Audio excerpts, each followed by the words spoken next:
ज्ञान योग व्यवस्थिती दानं दमश्च यज्ञश्च स्वाध्यायास्तप अर्जवम.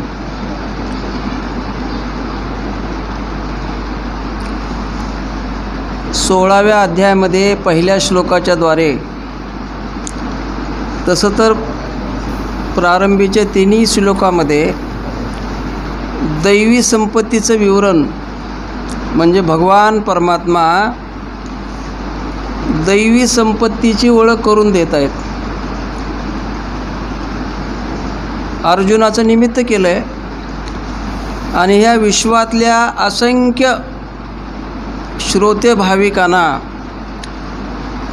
भगवान परमात्मा सांगतायत अर्जुन निमित्त आहे.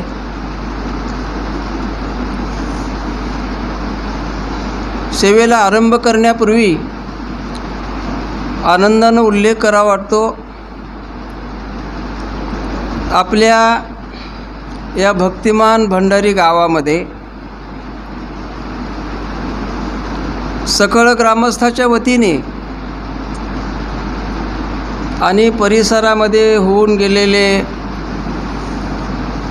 थोर संत किंवा आपल्या संप्रदायाचे अध्वर्यू असलेले, हयात असलेले नसलेले सर्वच, मग वास्कर महाराज, संत शिरोमणी मारुती महाराज, संत बापूजी पाटील वगैरे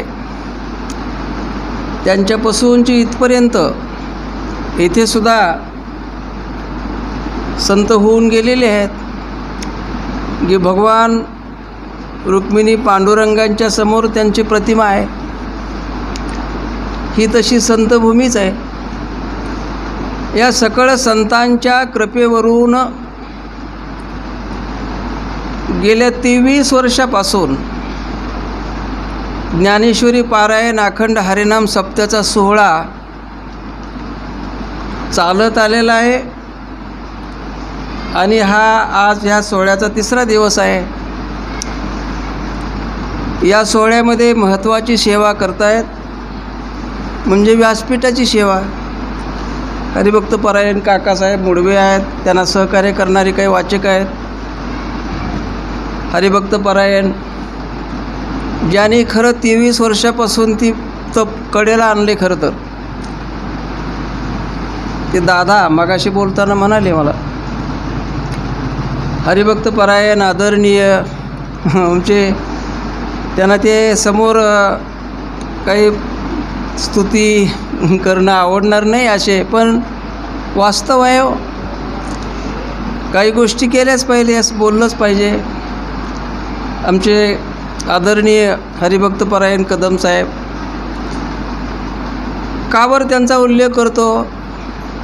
शिकले सवरलेले निवृत्त झालेले अधिकारी बऱ्याच गावात आहेत, पण एवढं माझं गाव आहे, माझं संप्रदाय आहे, माझं कर्तव्य आहे, माझी घराण्याची परंपरा आहे आणि त्यासाठी म्हणून मी वेळ काढला पाहिजे.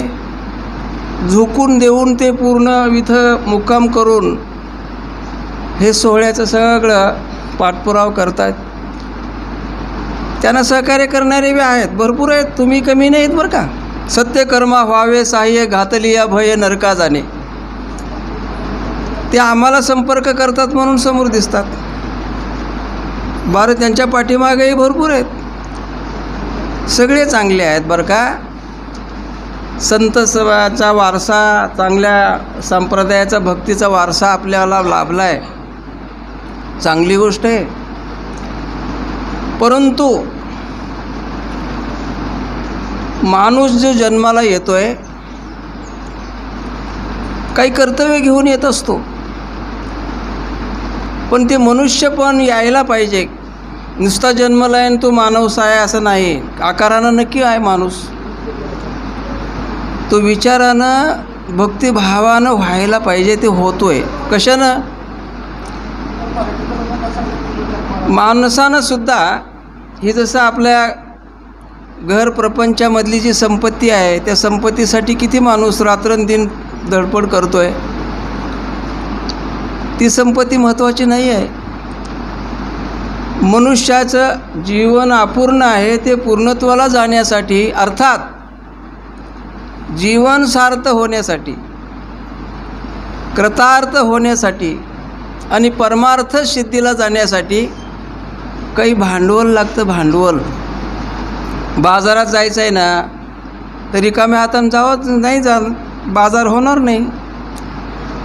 तर काही भांडवल लागतं, खिशात पैसे लागतात. त्याला आपण संपत्ती म्हणतो. भगवान परमात्मा गीतेमध्ये 2 प्रकारच्या संपत्तीचा उल्लेख करतात. एक दैवी संपत्ती आहे, आसुरी संपत्ती आहे. फक्त आपणाला इथे दैवी संपत्तीचं विवरण करायचं आहे बरं का. दैवी संपत्ती म्हणजे काय आहे नेमकं? गीता माऊली सांगते, दैवी संपत्ती मोक्ष आहे. दैवी संपत्ती ही मोक्षाला घेऊन जाते, मोक्षाप्रत घेऊन जाते. आणि आसुरी काय काय आसुरी संपत्तीमध्ये ते सोडू द्या. काम, क्रोध, मद, मत्सर, नको ते गोष्टी ज्या आहेत, ती खजिना सगळा आसुरी संपत्तीचा आहे. ते नरकाकडे, अधोगतीकडे घेऊन जात आहेत. आणि बाकीची तर आपली संपत्ती असतेच. मग व्यवहारातली सोनं, नाणं, चांदी, रूपं सगळं वगैरे हे सुद्धा संपत्ती आहे. पण या सगळ्या संपत्तीपेक्षा श्रेष्ठ संपत्ती आहे, तरुण जाण्यासाठी आवश्यक असलेली संपत्ती, त्याला दैवी संपत्ती म्हटलेलं आहे.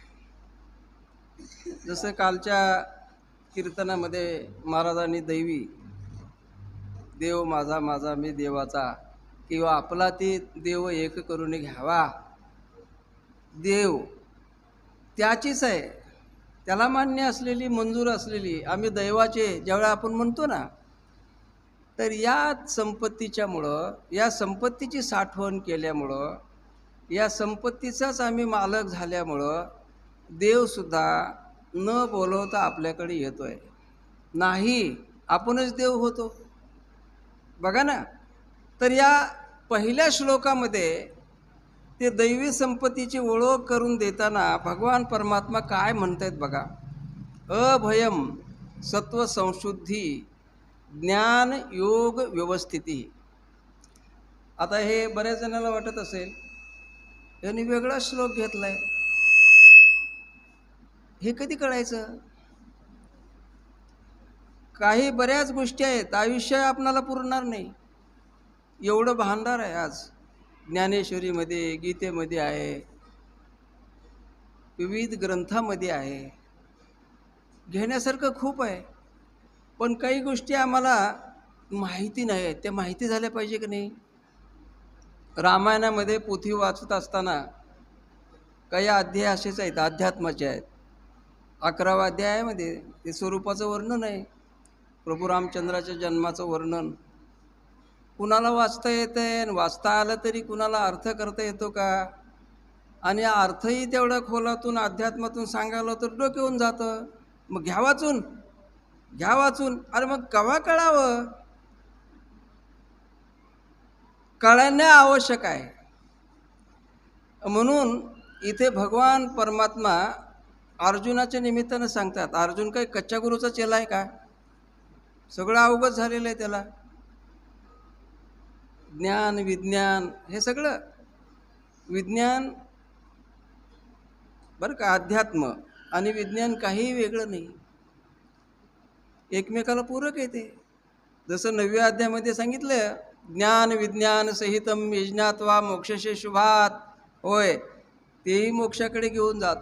आणि ती विज्ञानासहित आहे, ज्ञान आहे, त्याला आम्ही अध्यात्मज्ञान म्हणतो. अध्यात्मज्ञान नित्यत्वम तत्वज्ञानार्थ दर्शनम, हे अध्यात्मच आहे. भावार्थ दीपिका म्हणतो, ब्रह्मविद्यायाम म्हणतो, किंवा हरिपाठामध्ये म्हणतो, ज्ञान गूढ गम्ये ज्ञानदेवा लादले निवृत्तीने दिले माझ्या हाती, हे सगळं म्हणत असतो आम्ही.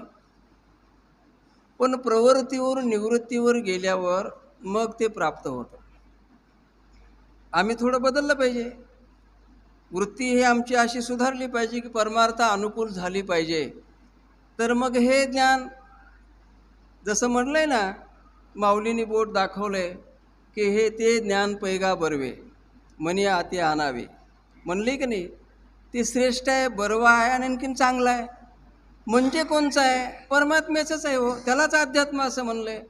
म्हणजे तरण्याचं ज्ञान आहे. भगवान परमात्म्याची ओळख त्यानं होत असते. भगवान परमात्मा ज्याला कळलेला आहे त्याच्यासारखा ज्ञानीच कुणी नाही. भगवान परमात्म्याचं कुणालाही कळलेलं नाही, त्याच्यासारखा अभागीन कमनशिबाच नाही, तो अज्ञानीच आहे. म्हणून इथे पहिला ते अध्यात ह्या दैवी संपत्तीचं एक दागिना म्हणा, अलंकार म्हणा एखादा, त्याचं इथे माऊली महत्त्व सांगतात. काय आहे ते?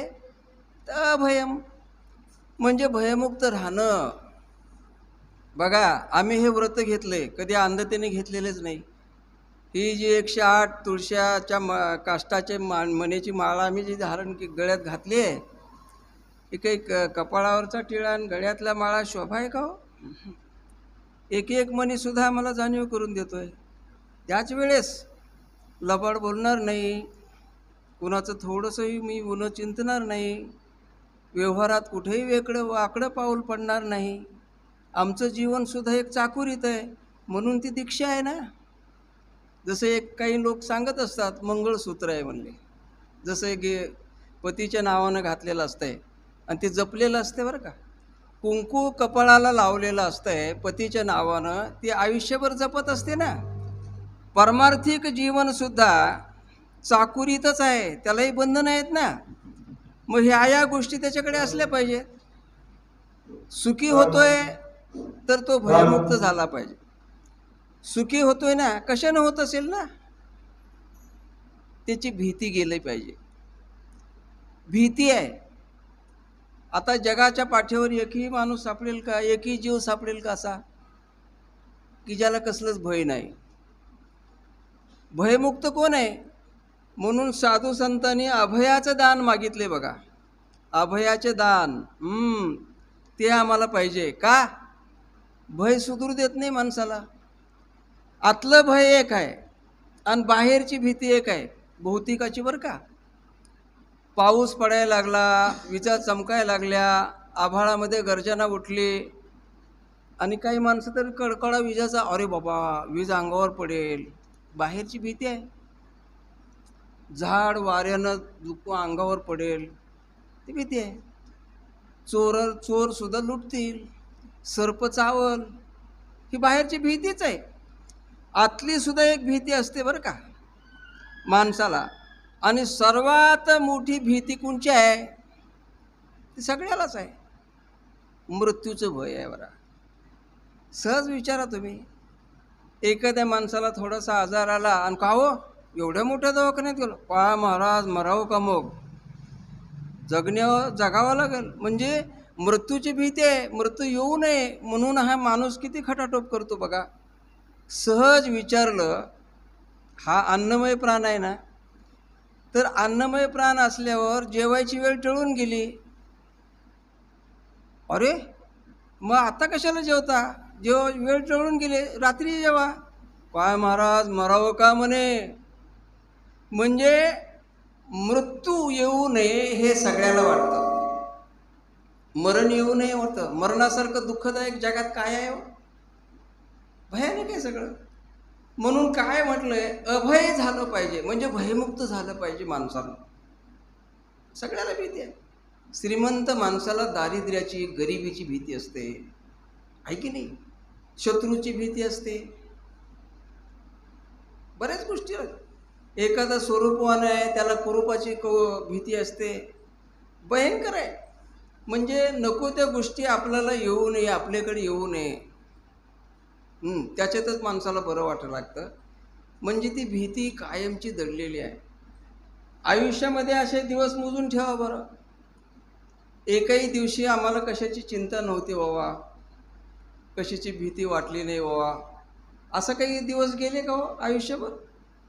तर माणूस हा नेहमी चिंता करतोय कशाच्या तरी भयाने ग्रस्त होतोय माणूस. म्हणून इथे म्हणले दैवी संपत्तीचा मालक व्हायचा आहे आणि परमार्थ सिद्धीला जायचं आहे, तर मग काय करावं लागेल? अभयम, भयमुक्त व्हावं लागेल म्हणे. पुढे एक शब्द आलाय, संशुद्धी. बघा, या अशा श्लोकावरती फारसे कोणी चिंतन करत नाहीत, प्रवचन करत नाहीत. पण आवश्यक आहे ना ते कळणं. नाहीतर आम्ही परमार्थाच्या विद्यापीठामध्ये ह्या गोष्टी कळल्या नाहीत म्हणून अंगणवाडीतच राहिलो. इथे तर म्हणले साधू संत आयुष्याच्या साधने सच्चिदानंद पदवी घेणे. बघा ना, मग इथे पुढे काय म्हणलंय? सत्व संशुद्धी, संस्कृत शब्द आहे. सत्व संशुद्धी म्हणजे काय आहे? अंतःकरणाची शुद्धी. सहज साधू संत तर म्हणाले नाही, चित्तशुद्धी, स्थिर पायापाशी बुद्धी. एवढंच काय? शुद्ध चित्तानं परमार्थ कड्याला जातो म्हणे, नेता येतो म्हणे. तुकाराम महाराज तर सहजतेने बोलून जातात. परमार्थाचा पायाच आहे म्हणले शुद्ध चित्त, एकाग्र चित्त.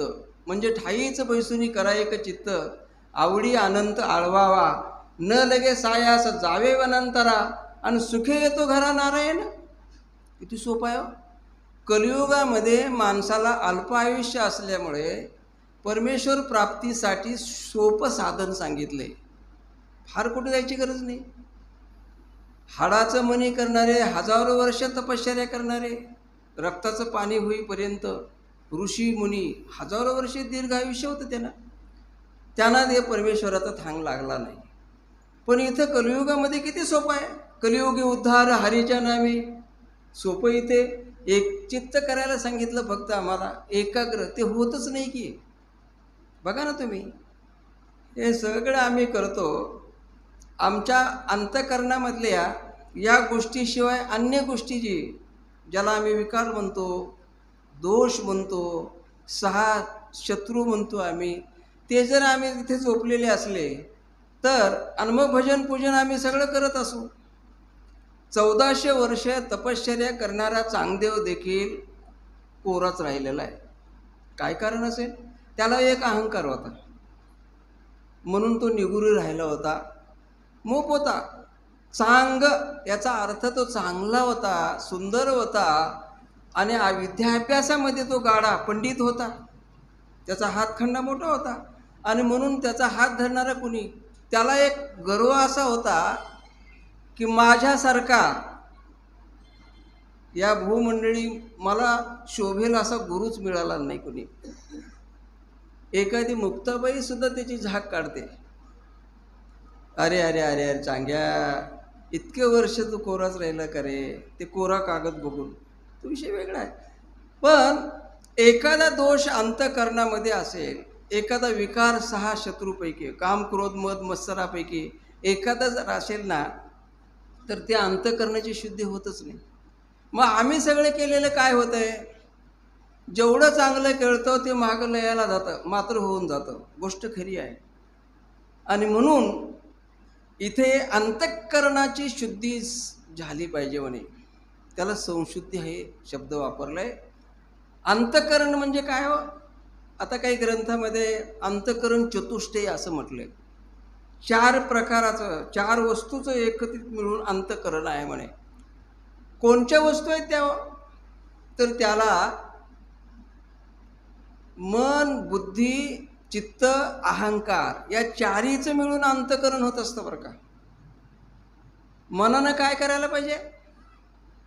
तुकोबर आहे ते मागे म्हणून गेलेले आहेत, मना तिथे धाव घेई, किंवा दुसऱ्या एका अभंगामध्ये म्हणतात त्याला फार तर मार्गी लावावं लागतं, अर्पित करावं लागतं म्हणे. मन मार्गी लावला, मनोमार्ग गती, आकळावा श्रीपती येणे पंथे. मन कसं आहे? अतिशय चपळ आहे. मनाची वृत्ती, मन हे पाण्याहून पातळ आणि वाऱ्याहून चपळ आहे म्हणे. मन दिसतं का? हा एक प्रश्न असतो लोकांचा. आज आकाशाच्या पोकळीमध्ये आज न दिसणाऱ्या अनेक वस्तू आहेत. दिसत नाहीत पण असतात, त्याचं अस्तित्व कायम आहे. आता हा आवाज आहे, आवाज कानावर येतोय ना, दिसतो का? नाही म्हणता येईल का? फुलातला सुगंध दिसतो का? नाही म्हणता येतो का? गुळातली गोडी दिसेल का? मग मन हे दिसत नाही. पण मन हे भानगड काय आहे? अनेक साधू संत कीर्तनामध्ये सांगतात, मोठं आव्हान करून सांगत असतात, परमार्थ हा मनानं होतोय, पण मन काय, भानगड काय आहे? पण मीही सांगत असतो, परमार्थ मनानं होतो आणि संसार तनानं होतो. मन आणि तन, तन म्हणजे शरीर आहे बरं का. मन म्हणून माऊली तिथे हे वर्णन करायला विसरले नाहीत. परमार्थ सिद्धीला जाण्यासाठी या गोष्टी केल्या पाहिजे. मनाला सुद्धा काय केलं पाहिजे? मार्गी लावलं पाहिजे, एकाग्र केलं पाहिजे. ते केल्यावर उन्मन होतं बघा म्हणे. मन हे उन्मन होतं. म्हणून माऊलीने सुद्धा एक ओवी लिहिलेली आहे, तू मन हे मीची करी, माझे भजनी प्रेम धरी, आणि सर्वत्र नमस्कारी मज एकादे. फार तर हे 9व्या अध्यायामध्ये, नमस्तंतश्च मां भक्त्या नित्ययुक्ता उपासते. एकदा मन तसं झालं ना, अर्पित झालं, मयी अर्पित मनोरबुद्धी. भगवान परमात्मा असं म्हणतात, तुम्हाला साध्या गोष्टी नाही, कठीण गोष्टी वाटतात, पण पुढे आंघोळणी पडल्यावर हळूहळू सोपे वाटतात बरं का. जसं करणी करता काय, बोलता सोपे, हे जसं सांगितले ना. पण ही अंतःकरणाची शुद्धी व्हायला पाहिजे. एकतर भयमुक्त झालं पाहिजे, अंतःकरणाची शुद्धी झाली पाहिजे. नाही चित्तसिद्धी स्थिर पायापाशी बुद्धी वगैरे वगैरे साधू संतांनी भरपूर ठिकाणी सांगितलेलं आहे. आणि मन एवढं चपळ आहे, मनासारखं वेगवान या जगामध्ये काहीच नाही. पण मन आहे काय प्रकार, दिसत तर नाही, पण असतं. किती चमत्कारिक आहे. आज मुंबईला जात आहे, इथे बसल्या ठिकाणी आमचं घर किती अंतरावर असलं, मी घरी यायला पाहिजे होतं, एक मनुष्य मला भेटायला, लगे मन तिकडे गेलेलं आहे, पण आम्ही इथेच बसलेलो ना. म्हणजे हे वीज आहे ना, इथं बटन दाबलं की तिकडं लक म्हणून लगेच लाईट लागते, त्याच्यापेक्षा वेगवत्तर मन आहे आज. पण मन म्हणजे संकल्प करतं आणि विकल्पही करतं. काही माणसं बोलताना म्हणत असतात, माणसाला 2 मनं असतात, करावं एक, न करावं एक, असं आहे. म्हणजे करूनही वाटतं, करावंही वाटतं. म्हणजे संकल्प करावा, संकल्प आणि विकल्प म्हणजेच मन आहे बरं का, दुसरं काहीही नाही. पण मन मात्र चमत्कारिक आहे. मना करा रे प्रसन्न, सकळ सिद्धीचे कारण. तुकोबाराय सांगायला विसरलेच नाहीत बरोबर. आपली साधना जर सफल व्हायची असेल ना, आपलं जीवनाचे यशस्वी व्हायचं असेल ना, तर मन एकाग्र करावं लागतं आणि प्रसन्न करावं लागतं. गीतेमध्ये प्रसन्न चेतसो ह्याशु बुद्धी पर्यवतिष्ठते म्हणले. मग मन हे प्रसन्नच असलं पाहिजे. म्हणजे मन, बुद्धी, चित्त, अहंकार, आम्ही, हे सगळं म्हणजे या चारीचं मिळून ही अंतःकरण आहे. आणि मग हे चारीची ही शुद्धता आवश्यक आहे. मग तो दैवी संपत्तीचा मालक होतो. बरं, पुढे चला. चित्त सत्व संशुद्धी, ज्ञान योग व्यवस्थिती ही ज्ञान आहे. आता ज्ञानाचे तर प्रकार, विशेष ज्ञान आहे, सामान्य ज्ञान आहे, विविध विषयाचं ज्ञान आहे. बघा, वेगवेगळ्या प्रकारचं ज्ञान असतं बरं का. पण सगळ्याहून श्रेष्ठ ज्ञान काय आहे? आम्ही आजही म्हणतो परमार्थामध्ये, त्याला ब्रह्मज्ञान म्हणतो, त्याला अध्यात्मज्ञान म्हणतो, त्याला गूढ ज्ञान म्हणत असतो आम्ही. ते ज्ञान आवश्यक आहे. 4थ्या अध्यायामध्ये गीतेचे विवरण केलेलं आहे. ते 4थ्या अध्यायामध्ये ते ज्ञान गुरु कोणी प्राप्त होत असतं. तिथेही 2 प्रकारानं प्राप्त करता येतं. ज्ञानप्राप्तीचे 2 मार्ग सांगितलेले आहेत. एक तरी गुरुची सेवा केली पाहिजे, अखंड अविरत. गुरुला मग ते सेवेनं प्रसन्न झाले ना गुरु, की मग तद्बुद्धी परिप्रश्नेन प्रश्नेन सेवया. तिथे जे गीतेमध्ये म्हटले 4थ्या अध्यायामध्ये, तद्विधी परिप्रश्नेन, बघा ना, म्हणजे मग प्रश्न करायचा गुरुला, मग आधी सेवा करायची असते. आणि सेवेनं, माऊलीनं खाली झकासोया लिहिलेल्या आहेत बघा. जसा झाडाच्या बुडाला, मुळाला पाणी घातल्यावर मुळा सिंचने शाखा पल्लव संतोषती. बघा, टवटवीत असते ते पानं होतात म्हणले. झाड कसं हिरवगार होतं, मुळाला पाणी घातल्यावर होत असतं, तसं गुरुचं मन सुद्धा प्रसन्न कसं होतं, तर त्या गुरु सेवेनं प्रसन्न होतो. गुरुदेव बी होतो आणि भगवान परमात्मा बी होतो. इथे सेवेला अनन्यसाधारण महत्त्व आहे. माणसाचं जीवन ही सेवेनं मोठं होतं बघा. आणि ह्या सगळ्या गोष्टीला सेवाच म्हणलेलं आहे. सार्वजनिक हित डोळ्यासमोर ठेवून आम्ही जी करतो त्याला सेवा म्हणतो. त्या सेवेला यज्ञसुद्धा असं म्हणलेलं आहे. यज्ञ त्या सार्वजनिक हितामध्ये आपलं सुद्धा हित असतं बरं का. गंमत आहे. आता गुरुकडून ज्ञान घ्यायचं म्हणजे इकडं घ्यायचं इकडं द्यायचं असतं बरं. माणसं भगवान परमात्मासुद्धा भक्ताने केलेली जी भक्ती असते सेवा, त्या सेवेचं ओझं डोक्यावर ठेवत नाही भगवान परमात्मा. का? अगोदर घेतो आणि मग देतो, भरभरून देतो.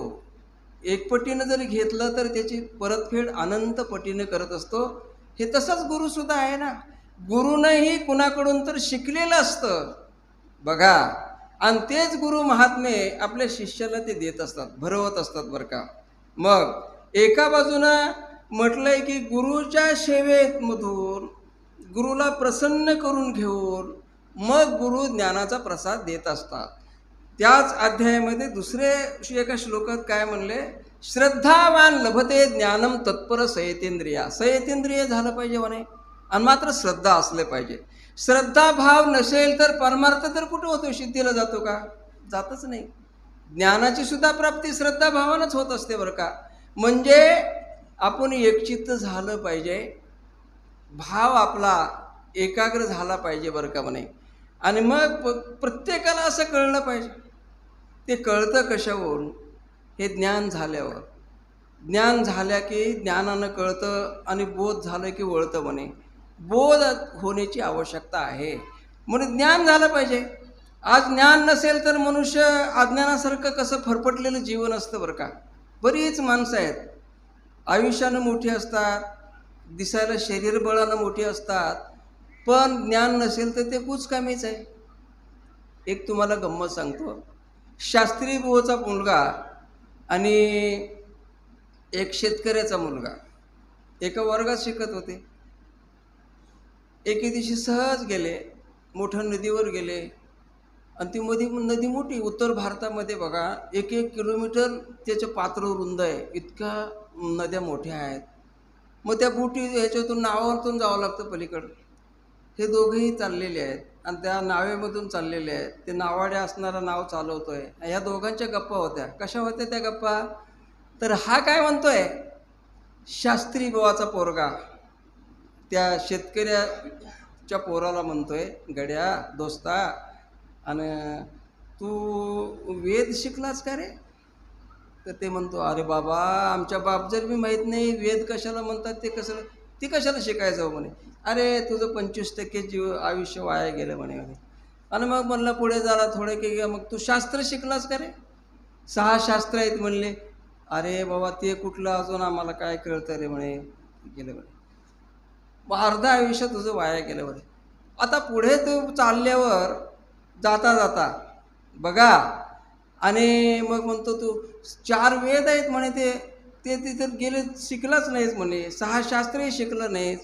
मग पुढे 18 पुराण आहेत म्हणे, ते तर तू काही अभ्यासलीस का? शिकलास का तू?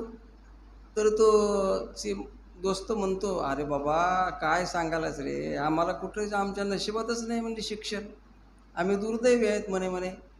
आणि मग ती एकदम वारं सुटलं. ती सगळी नाव हेलकावे घ्यायला लागली, लाटा उसळायला लागल्या, प्रचंड वारं सुटलं. आणि मग हा शेतकरी म्हणतोय, शेतकऱ्याचा पोरगा म्हणतोय, गड्या तू पोहायला शिकलास का रे? पोहायला शिकलास का?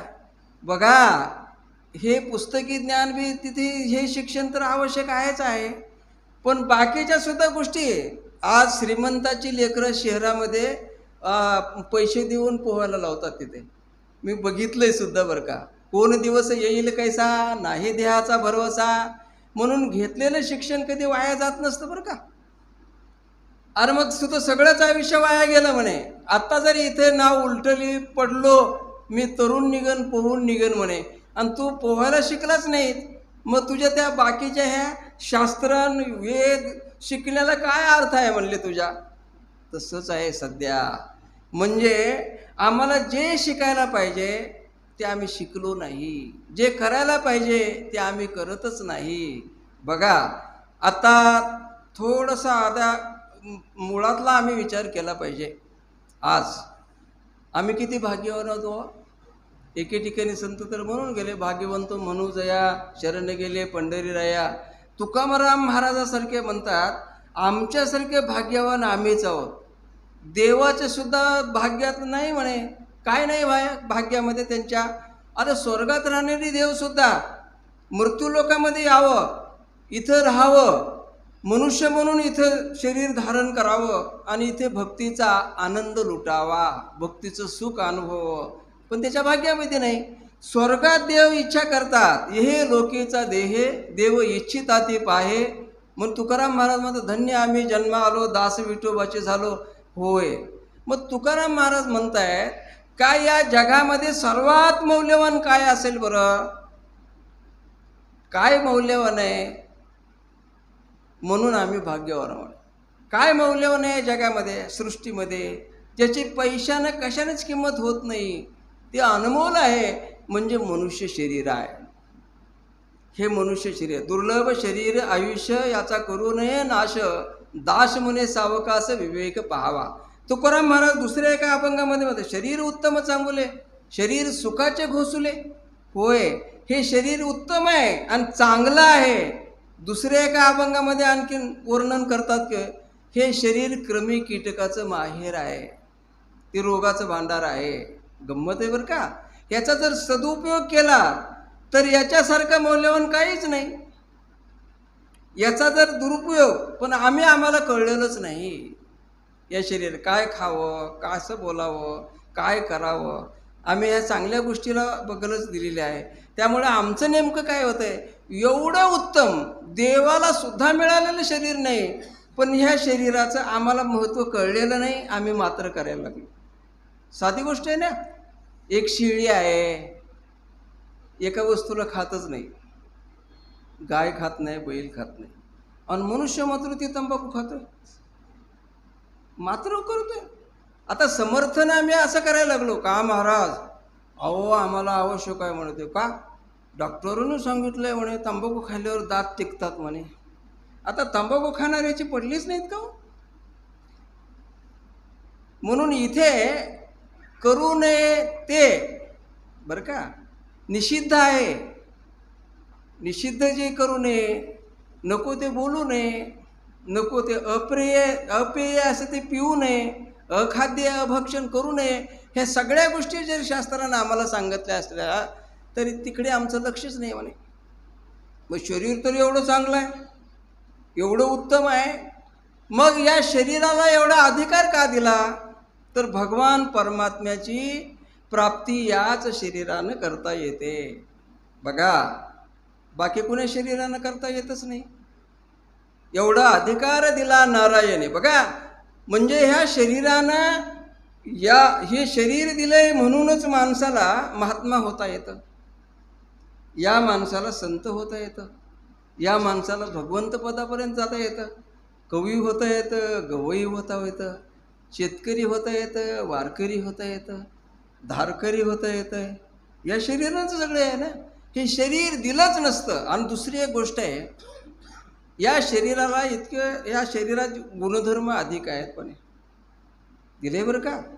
शरीर हे मनुष्य जो आहे ना, मानव, अर्थात मानव माणसासारखा वागायला लागला तर तो मानव आहे. त्याला नरही म्हणले काही ठिकाणी. कबीरदासाच्या भाषेत सांगायचं झालं, माणूस माणसासारखा वागायला लागला की नर करणी करे तो नरका नारायण बन जाय, एकीकडे म्हटलेलं आहे. आणि मग मानव हा बिघडून वागला थोडा की दानव होतो, अधोगतीला. बघा ना, परमगती तेपी आती परमगती, अधोगती आणि परमगती इथेच आहे सगळं. तुझं आहे तुझं पाशी. बघा, मनुष्य प्राण्याला आणखीन एक विशेष भगवान परमात्म्याने दिले. हे एवढा अधिकार तर दिलाच दिला, भगवत प्राप्तीचा अधिकार दिला. अपवादाला दोन प्राणी आहेत बरं का. एक तरी तो हत्ती देवाला बोलावत होता, मगरीनं पाय धरल्यावर, ते अपवाद. मग देव प्रसन्न झाले, त्याची सोडवण केली, बुडता आवरी मज सावरी मज भवाची या सागरी, हे जसं गीतामध्ये म्हटलंय.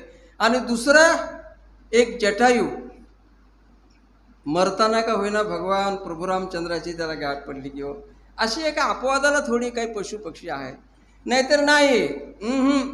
ह्या मनुष्यालाच भगवान प्राप्तीचा अधिकार दिलेला आहे. माणसाला काय आणखीन दिलं?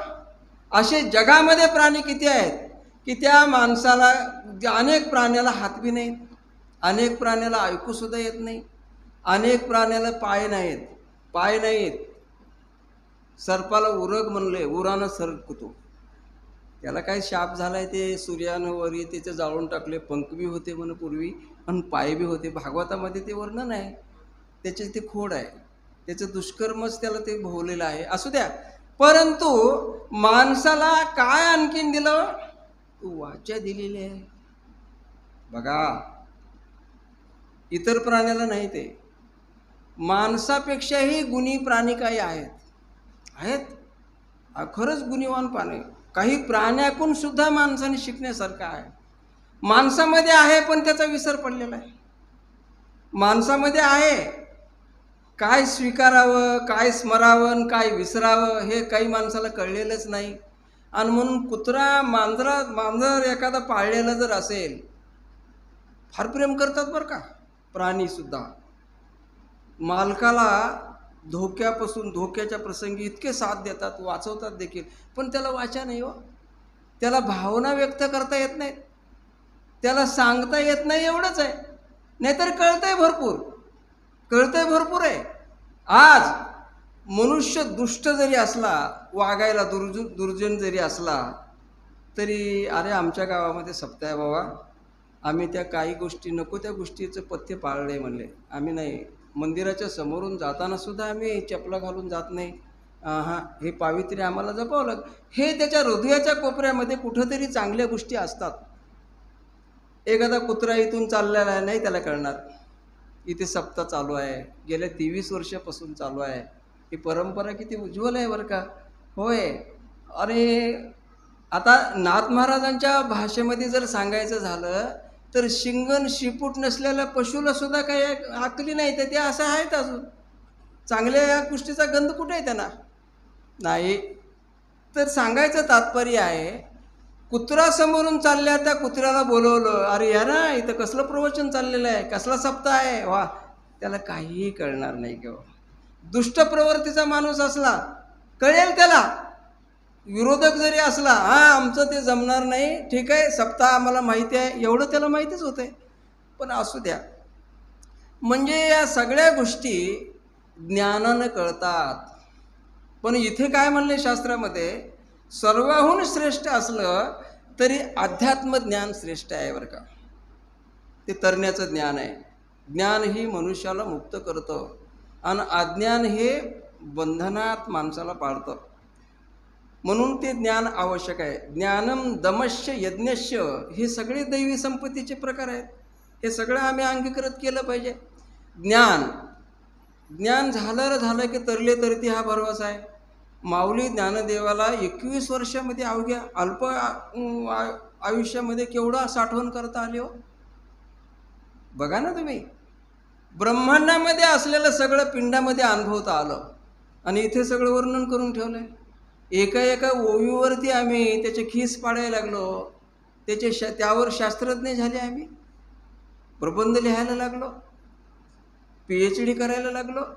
माऊली नामदेवासारखे संत म्हणतात ही ओवी किती महत्त्वाची आहे. अशा 9000 ओव्याची ज्ञानेश्वरी आहे म्हणे. नामा म्हणे ग्रंथ श्रेष्ठ ज्ञानदेवी, एकतरी ओवी अनुभवावी.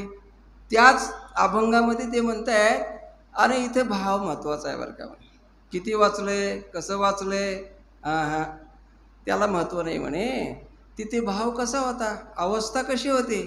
भक्तीमध्ये अवस्थाच महत्त्वाची असते बरं का. बघा, भाव धरुणी वाचे जो ज्ञानेश्वरी, कृपा करी श्री हरी तयावरी. इथे भावाचं महत्त्व आहे. हरिपाठामध्ये सहज सांगताना म्हटलेलं आहे, भावे विन भक्ती, भक्ती विन मुक्ती, आणि बळे विन शक्ती बोलू नये. भाव असल्याशिवाय भक्तीच होत नाही, आणि भक्ती झाल्याशिवाय मुक्ती मिळत नाही. देव काय भाजीपाला आहे का हो? देर हार्या आणि पनगावरी बरीच गंमत आहे सगळे समाजामध्ये आज. आणि मग देव असेल तर मग दिसतो का? होय, त्याची अनुभूती किंवा ती त्याचा प्रत्यय आम्ही म्हणतो. प्रत्ययावे शिनावे हेची ताप. एखाद्या वारकरी जीवनाला त्याचा अनुभव आलेला असतो बरं का. गंमत आहे. एक वारकरी माणूस आहे आणि पंढरीहून येतो. उन्हाळ्याचे दिवस आहे, चैत्री वारी करून पायी वारी करून येतो आणि येता येता येता येता धाराशिवच्या कोर्टामध्ये जातो. घडलेला प्रसंग. कोर्टामध्ये का जात असेल? एवढं ऊन इथं टाळावं. माझ्या गावचं एक लेकरू काळं कोट घालून इथे वकिली करायला लागले. पंढरीचा आलेला प्रसाद त्याला देऊया आणि मग त्याच्याशी काही हितगुज बोलून पुढे जाऊया, त्याला आशीर्वाद देऊया, पांडुरंगाचा प्रसाद बी देऊया आणि मग जाऊया. कसल्या भावना आहेत बरं का. या भावनेमध्ये, या श्रद्धेमध्ये, त्याच्या सगळ्या जीवनाच्या वाटचालीमध्येच परमार्थाचं सार आहे हो. तिथेच भाव आहे, तिथेच भाव. ज्याचा भाव आहे तिथे देव आहे. करतात आला उन्हाची वेळ, दुपारचं कोर्ट सुटल्यावरती त्या झाडाखाली सगळी मंडळी बसलेली आहेत आणि वारकरी, अहो ते आमचे साहेब आहेत हो, आमच्या गावचे नवीन वकील झालेले आहेत, ते मला भेटतील का? दुसऱ्या एका वकिलाला असा प्रश्न करतो हा वारकरी महात्मा. अहो आहेत ते, आहेत की, आले आले आले आले, वा वा वा वा वा वा. आता ते हे त्याला मानणारा होता, या महाराजाला तो वकील मानणारा होता. दोघं बोलली, त्याचं दर्शन घेतलं आणि त्या पांडुरंगाचा पंढरीचा प्रसाद त्याच्या हातावर ठेवला. पण दुसऱ्या वकिलाला एका ते बरं वाटलं नाही. काय म्हणतोय? जावे त्याच्या वंश देवाकडे. अरे कोण वारकरी, कसली भक्ती, कसला पांडुरंग, काय माहिती आहे. ह्यांचं एक विश्व वेगळं असतं बरं का. यांनी की ते त्याला ते कळायला आणि त्या स्थितीला येण्यासाठी अनेक जन्म घालावे लागतील. आणि मग बसल्यावर ते सहज उद्गारतोय तो वकील, काय महाराज, कुठून आला दौरा? तर वारीला गेलतो म्हणे पंढरीला. दर्शन झालं का? हो दर्शन झालं की हो. आणि मग काय म्हणला पांडुरंग? विठ्ठल काय म्हणला? बोलला का? अहो आमच्या पांडुरंगाला असं बोलू नका साहेब, तुम्ही तरी असं बोलू नये म्हणे. तुम्ही 4 अक्षर शिकलेले असता म्हणे. तुम्ही न्यायनिवाडा करणारी माणसं आहेत, वकिलीमध्ये एखादी बाजू मांडून केस लढवणारी माणसं, आणि तुम्ही असं बोलू नका व. म्हणजे सगळ्या वकिलीतलं ज्ञान हे त्यानं हे बघा बोलून दाखवलं. तुम्ही कसे आहेत, आमचा का मार्ग वेगळा आहे ते तुम्हाला कळलेलंच नाही.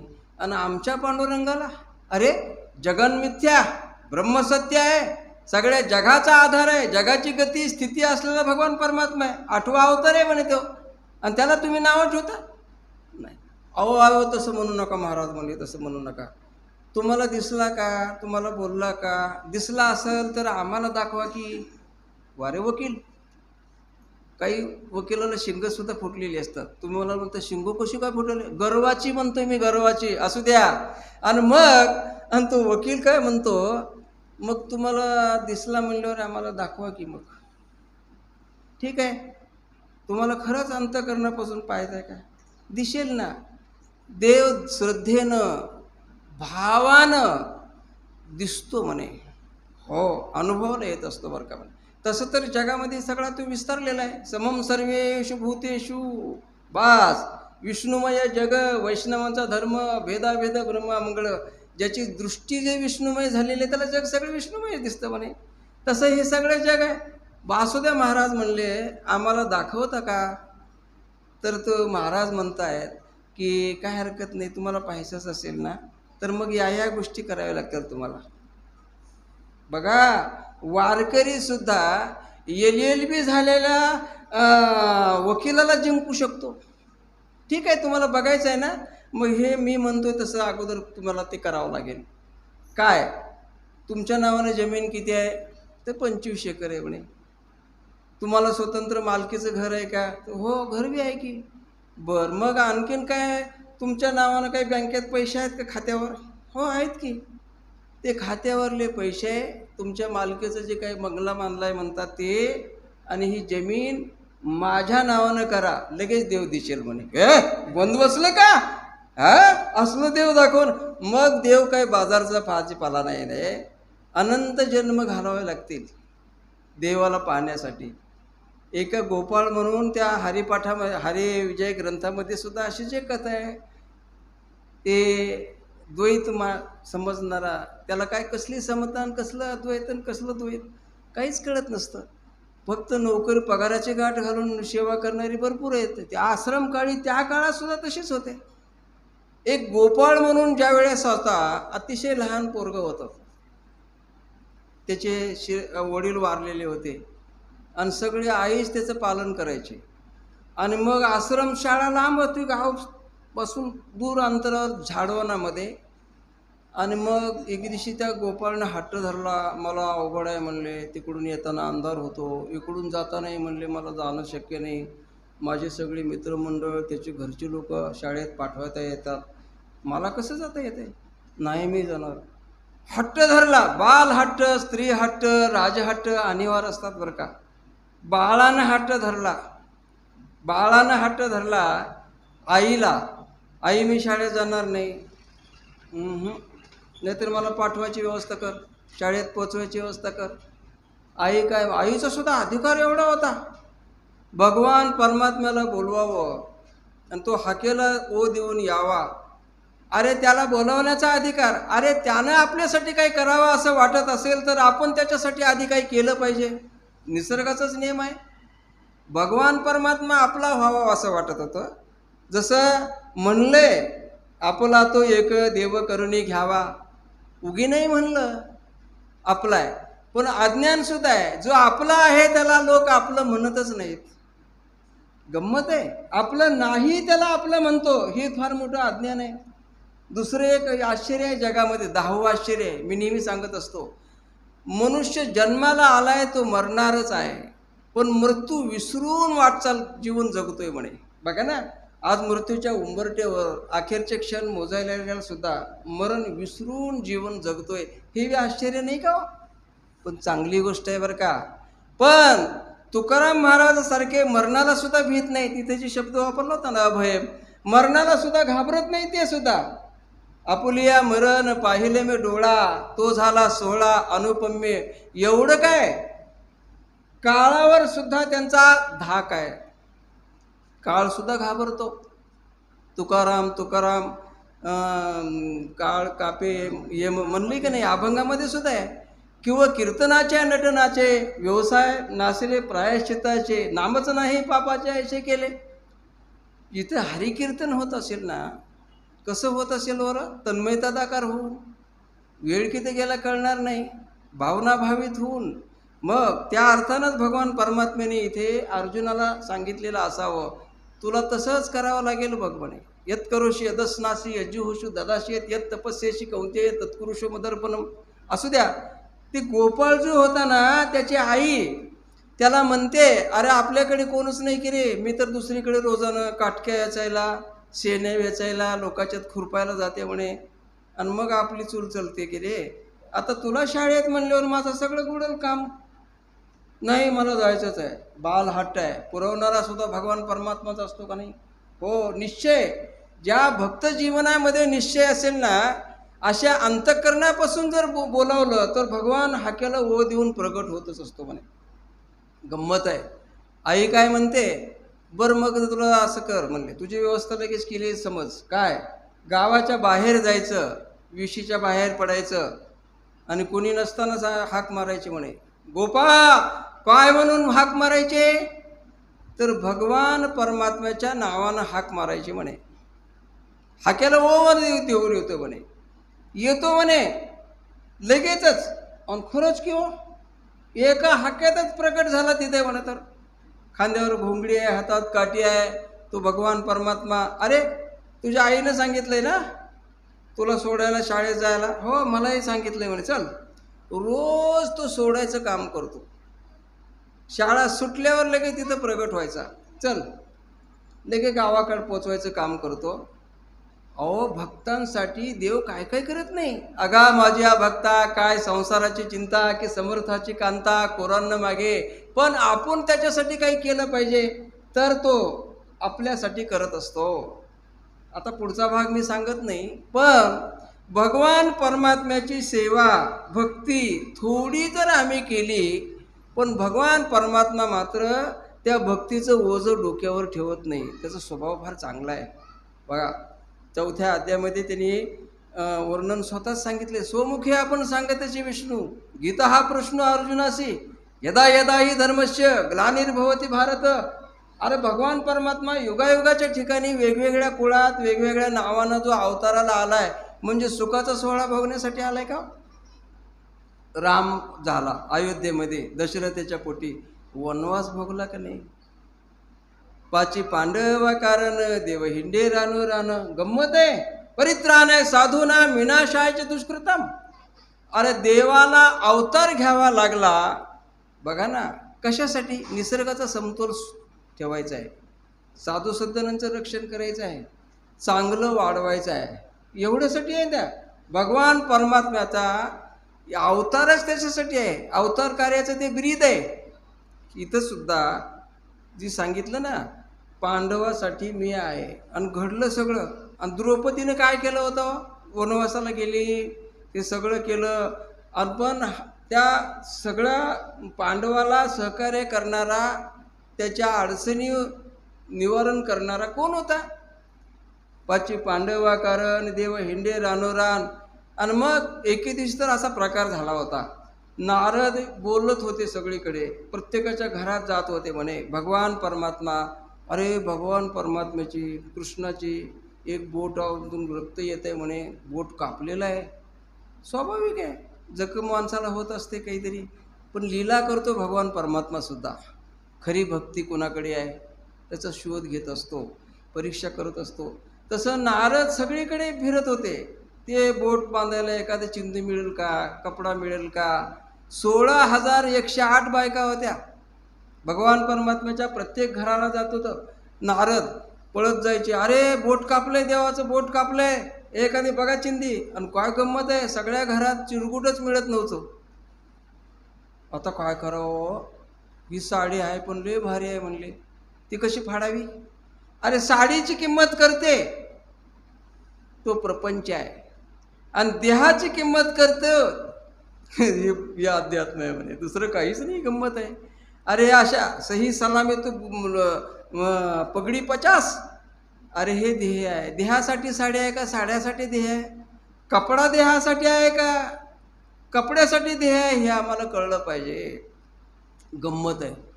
मात्र द्रौपदीला कळल्याबरोबर तिनं मागचा पुढचा न विचार करता लगेच अंगावरची, अरे देवापेक्षा ही साडी की महत्वाची आहे का म्हणे, हे देह तरी महत्वाचं आहे का? कोणाचे रे घर हा देह, कोणाचा आत्माराम त्याची तोची जाणे. आमचं काय आहे? खरं तर माणूसचं जोपर्यंत अज्ञान आहे तोपर्यंत माणूस ह्याच्यावर सत्ता आहे. हे माझं, ते माझं, ते माझं, घर माझं. निमित्ताचा धनी केला असे प्राणी, माझे माझे म्हणून व्यर्थ गेला. आणि खरं आहे, पण द्रौपदीला या जगामध्ये सर्वात मौल्यवान कोण असेल, सर्वात जवळचा कोण असेल, सर्वात प्रिय कोण असेल, आणि सर्वात म्हणले आपला सहकारी कोण असेल, तर कृष्ण परमात्माचा आहे. तशी ओळख झाली पाहिजे. म्हणून तिनं अंगावरची एवढी भारी साडी टरटरा फाडली आणि एक चिंदी काढून ती बोट बांधायला दिली. भगवान परमात्मा म्हणतात, आता हिने एक पट्टी दिलेली आहे बोट बांधण्यासाठी, पण एक पट्टीने दिले त्याचे अनंत पटीने परतफेड करावं, त्याचं सुद्धा भगवान परमात्म्याला ओझं वाटलं. देव सुद्धा वाट पाहतोय, वाट पाहे उभा भेटीची आवडी, कृपाळू तातडी उतावेळ. रात्रंदिन वाट पाहतोय. आम्ही फक्त वारीलाच जातोय. अरे ते सतत वाट पाहतोय ना. येताना सुद्धा तुम्हाला करता येते ना भरपूर. वारी याचा अर्थ तुम्हाला कळतो का? पूर्वी तर पाऊल वाटेने जात होते वारकरी, पाऊले चालते पंढरीची वाट. वारीचा अर्थ एवढाच आहे की या गावाहून त्या गावात किंवा प्रवासामध्ये भेटलेले, दुःखी झालेले, कष्टी झालेले, भुकी झालेले, अधीर झालेले, त्यांना उपदेश करायचं, कुणाचं दुःख हलकं करायचं, कुणाला आशीर्वाद द्यायचा, आणि मग पाऊले चालते पंढरीची वाट होते. आणि मग परमेश्वर म्हणतो, मी जरी इथे उभा राहिलेला असलो, अरे मी सगळीकडे विस्तारलेलो आहे की. जोपर्यंत तुम्हाला ते कळत नाही, आता अलीकडे तर बघा गंमत आहे. वारीला नाही जाण्याची पद्धत आता गर्दी इतकी व्हायला लागली. मी म्हणलं का बरं? काय महाराज आता सरकारनं तर एवढं मोठी आमची सोय केली, फुकट जाऊ द्या की पंढरीला. जावा ना, जावा. तुमच्यापेक्षा वयानं जर तिथे उभी राहिलेले असतील बसमध्ये, त्याची सोय आधी करा. तिथेच देव आहे म्हणे. तुकाराम महाराज म्हणता ना, होय, जे का रंजले गांजले त्याशी म्हणे जो आपुले, तोच साधू ओळखावा आणि देव तेथेच जावळे. परमार्थाची खून आहे म्हणे.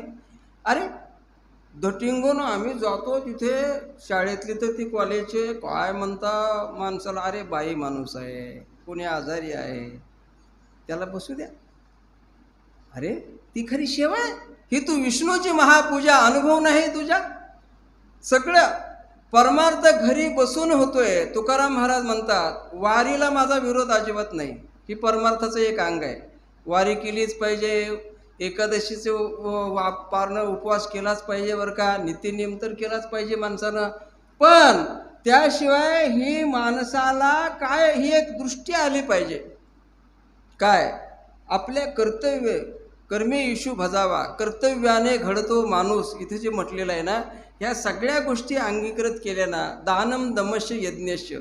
जसं द्रौपदीनं सगळं विसरून दिलं, देहभान, अंगावरचा कपडा फालला बस, आणि ते चिंदुती दिली. भगवान परमात्म्याने त्याची परतफेड, ते दुःशासन ज्या वेळेस साड्या फेडत होता लज्जा रक्षणासाठीच म्हणून, केवढ्या साड्या पुरवल्या, केवढ्या पैठण्या पुरवल्या. त्या कौरव लोकांना सुद्धा वाटलं अरे वा, काय आपल्याला मिळाले म्हणे, फुकट सगळं मिळाले. दुःशासन ती साड्या ओढून ओढून ओढून भारच्या भार सगळ्या खोल्या भरल्या आणि चक्कर येऊन पडला होता, आणि हे सगळं उचलून घरात ठेवलं. अरे फुकटचं मिळालेलं टिकत नसते ना, सकाळी उठून बघितलं तर काहीच नाही तिथं, सगळं अदृश्य. भगवान परमात्मा देवळातच आहे असं समजू नका, पंढरीतच आहे असं समजू नका. म्हणून समम सर्वेषु भूतेषु, सर्व प्राणीमात्रामध्ये मी आहे, माझं अस्तित्व आहे म्हणे, मी सगळीकडे आहे. अरे झाडाची पूजा करा, आता ही हिरवळ पूजाची प्रकार अजूनही पण आहे ना पद्धत, कशाचा परिणाम आहे तो, तिथेही मी आहे. म्हणून आम्हाला त्या पिंपळाच्या झाडाला तर अश्वत्थ म्हणलं, अश्वत्थ सर्व वृक्षानाम, आहे की नाही. ज्या ज्या काही विभूती योगामध्ये जे जे काही ठळक महत्त्वाच्या वस्तू आहेत ते माझंच स्वरूप आहे असं समज भगवान परमात्म्याने 10व्या अध्यायामध्ये वर्णन करून सांगितलेलं आहे. म्हणून प्रत्येक प्राण्यामध्ये प्राणशक्ती आहे, ज्याला आम्ही जीव असं म्हणतो. ममैवंशी जीवलोकी जीवभूत सनातना, मनषष्टानी इंद्रियानी प्रकृती स्थानिकर्षणी संपत आलेला आहे. दानम दमश्य, दम म्हणजे काय, इंद्रियाचं दमन करणं, त्याला संस्कृतमध्ये संयतेंद्रिय असं नाव आहे. म्हणून इथे ही साधना ज्यावेळी आम्ही करत असतो ना, वारकरी ही व्रत धरले, भक्तीस तो कठीण सोळावरची पुढे, ह्या सगळ्या गोष्टी आम्ही पाळल्या पाहिजे बरं का. बऱ्याच ठिकाणी असं होतंय, काय सप्ताह, काय मजा, काय पकवानाच्या पंक्ती, एवढ्या पुरतंच ऐकायला का, हे बी महाप्रसाद आहे, याला नावं ठेवूच नका. तुम्ही धन्य भाग्यवान आहो, ते अन्नदान करणारा धन्यच आहे, तुम्ही सेवन करणारा प्रसाद धन्यच आहेत म्हणे. अरे इथून पुढे काय करायचं आहे, जगायचं कशासाठी, साधना कशासाठी कशी केली पाहिजे, इथं आम्ही कमी पडलेलो आहोत. आणि म्हणून हे जीवन आहे ना, एवढं श्रेष्ठ, एवढं अनमोल या जगामध्ये काहीच नाही. म्हणून तुकोबरायाने म्हटलेलं आहे, त्याचे उपकार आहेत. वाचा दिली, डोळे दिले, घेई घेई वाचे, गोड नाम विठोबाचे. डोळा तुम्ही घ्या रे सुख, पहा विठ्ठलाचे मुख, तुम्ही ऐका रे कान, माझ्या विठ्ठलाचे गाणं. बघा ना. आणि म्हणून मना तिथे धाव घेई, का म्हणलं, त्यानं दिलेलं आहे देह, तिथेच कारणी लावायचं आहे. ती असा कारणी लावला की ती वाणीसुद्धा अमृतवाणी होत असते. देहे देवाच्या करणी, मुखे अमृताची वाणी. विषय तुझं गहन आहे बरं का. एक चरणसुद्धा आपल्याला इथे त्याचं विवरण करायला कमी, अजून वेळ मिळाला, आता पुढे कधी योग आला तर करूया, चांगली गोष्ट आहे. आपण सगळी दैवी संपत्तीचे नसाल तर व्हावं, त्याच्याशिवाय गत्यंतरच नाही. तरच आपण आपलं जीवन सार्थ होईल असं वाटतंय, सगळ्याचं व्हावं. आज 3रा दिवस आहे, मला बोलवण्याचं कष्ट यांनी घेतलेलं आहे. ज्यामुळं मला प्रवचनाच्या सेवेचं निमित्त आहे. आपल्या सर्वांचं दर्शन झालं आहे, सत्संग मला मिळाला, या पावन सोहळ्यामध्ये यायला मिळालं. एक केवढं मोठं मला ऐकायला मिळालं माहितीच नव्हतं. आमचे हरिभक्तपर्यंत दादा आज 23 वर्षापासून बघा, एकादशीचं व्रतसुद्धा आम्हाला कठीण जातं. भाकरी कधी खाऊ, बारस कधी उजळते की असं होतं.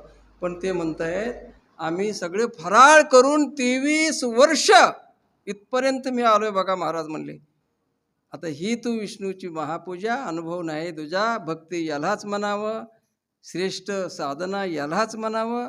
आणि म्हणून अशी एक थोर मनाची व्रतस्थ जीवन जगणारी माणसं आपल्या समाजामध्ये आहेत इथे. ही धारणा, ही श्रद्धा असली शक्यच नाही बरं का. अशी तोलामोलाची माणसं आपल्या गावामध्ये काही होऊन गेली, आज हयात असलेली भरपूर आहे. सगळ्यांचं कृतकल्याण व्हावं. मला सेवा दिली, मी खरं तर तुमच्या आधी काही मिनिटे घेतलेले आहेत, एवढी क्षमा करावी. एवढं बोलतो आणि सेवेला विराम. पुंडलिक वरद हरी विठ्ठल. ठाल विठ्ठल विठ्ठल.